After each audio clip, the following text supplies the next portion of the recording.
Привет, друзья! Сегодня мы будем готовить простой и очень вкусный рецепт из картошки. Добро пожаловать на мой канал, и давайте сразу же начнем. Нам понадобится 5 картофелин среднего размера. Натираем картошку на крупной терке. Отправляем тертую картошку в сито или в дуршлаг. Заливаем холодной водой.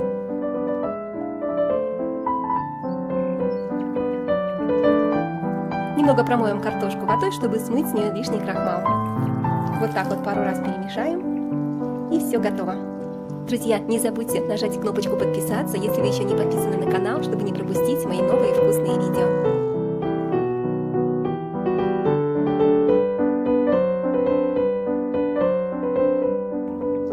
В миску разбиваем 3 яйца.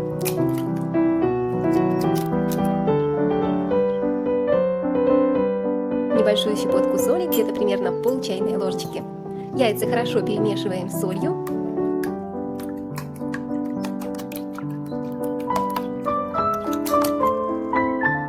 С картофеля уже хорошо стекла вода. Перекладываем тертую картошку в миску. И теперь выливаем яйца на картошку. Все хорошо перемешаем, чтобы яйца равномерно распределились в картофельной массе. Также мне понадобится небольшой пучок любой зелени. Можно взять петрушку, укроп или какую-то любую зелень, которая найдется у вас под рукой. Зелень мелко нарезаем.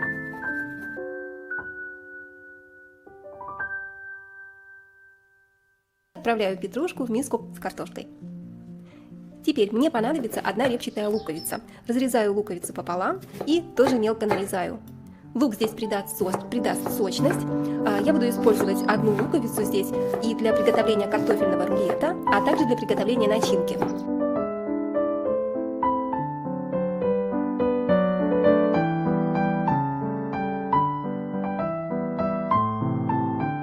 И теперь делим лук на 2 части. 1 часть лука я отложу в сторону, буду использовать ее позже, а 2 часть отправляю также в миску с картошкой. Также я беру 1 красную паприку.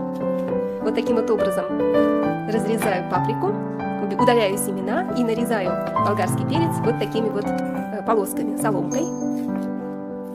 Можно нарезать потоньше, затем нарезаем маленькими кубиками. Добавляю сладкий перец к картошке и все по вкусу приправляю солью и черным молотым перцем.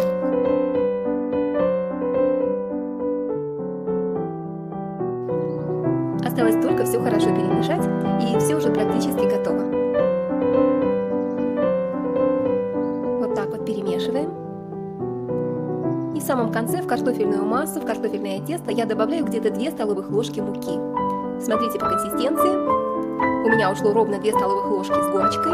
Еще раз все хорошо перемешаем, и наше картофельное тесто полностью готово. Посмотрите, вот такая вот у него консистенция.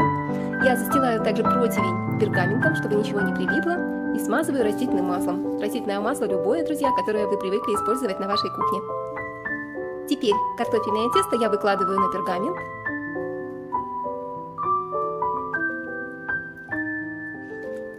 И все вот так вот равномерно при помощи ложки или силиконовой лопаточки распределяю тонким слоем по противню. Вот такой вот получился у нас картофельный корж. Духовку я уже разогрела до температуры 180 градусов. Отправляю картофельный корж в духовку. Наша картошка, картофельный корж в духовке. Мы с вами быстренько приготовим очень вкусную и сочную начинку. На сковородку я наливаю растительное масло и отправляю сюда половинку нарезанной луковицы, которую мы с вами заранее отложили. Обжариваю буквально пару минуточек. 1 куриную грудку разрезаю пополам. Вот так вот раскроем ее как книжку. И теперь нарезаю вот такими длинными ломтиками, длинными полосками.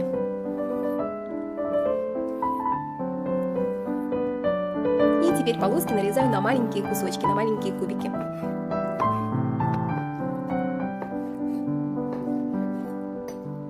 Готово.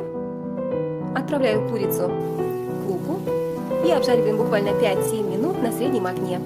Не забываем помешивать, чтобы ничего не подгорело. Сделайте огонь чуть-чуть поменьше, чтобы курица успела хорошо приготовиться, чтобы она не была сырая. Приправляем по вкусу солью и немного черного молотого перца для аромата. Запах, друзья, стоит просто потрясающий. Пахнет очень вкусно. Вся кухня уже наполнилась этими чудесными ароматами. Невозможно устоять. Теперь для начинки я нарезаю 2 паприки.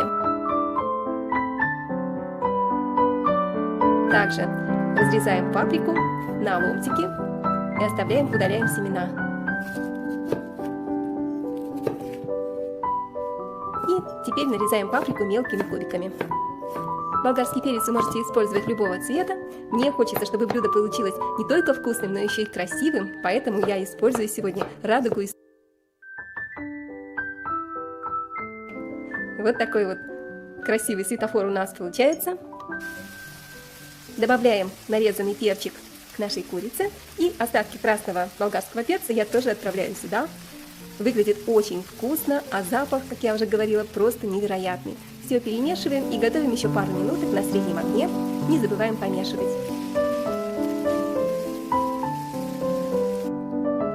Тем временем, пока курица у нас доходит до готовности, быстренько приготовим соус. В миску я кладу 3 столовых ложки сметаны или йогурта. Я использую сметану. Добавляю сюда столовую ложку майонеза и также щепотку мелко нарезанного репчатого лука. Приправляю солью, черным перцем. Можете добавить еще немного сладкой паприки по вашему вкусу, если любите, и щепотку петрушки. Все хорошо перемешиваем, и соус полностью готов. Очень вкусный, идеальный соус к картофельным блюдам, друзья.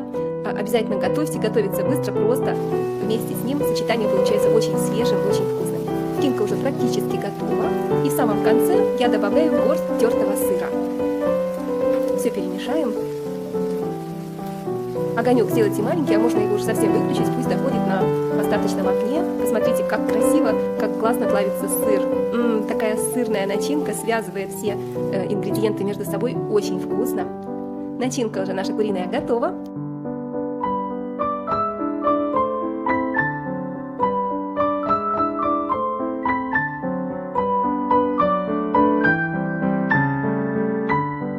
А также готов наш куриный корж. Достаем из духовки.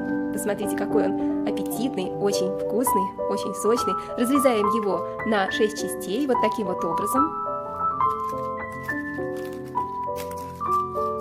Теперь аккуратненько берем один кусочек, переворачиваем и выкладываем сюда 2 столовых ложки начинки. Вот аккуратненько, быстренько сворачиваем.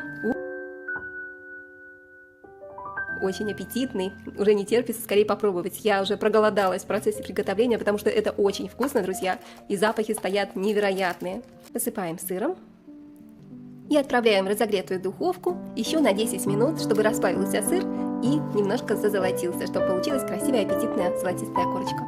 Друзья, только посмотрите, какая это вкуснятина! Просто нереально вкусно. Картофельные нежные рулетики с нежной, сочной куриной начинкой, с паприкой, с петрушкой, с чесночком. Это не просто вкусно, это очень вкусно.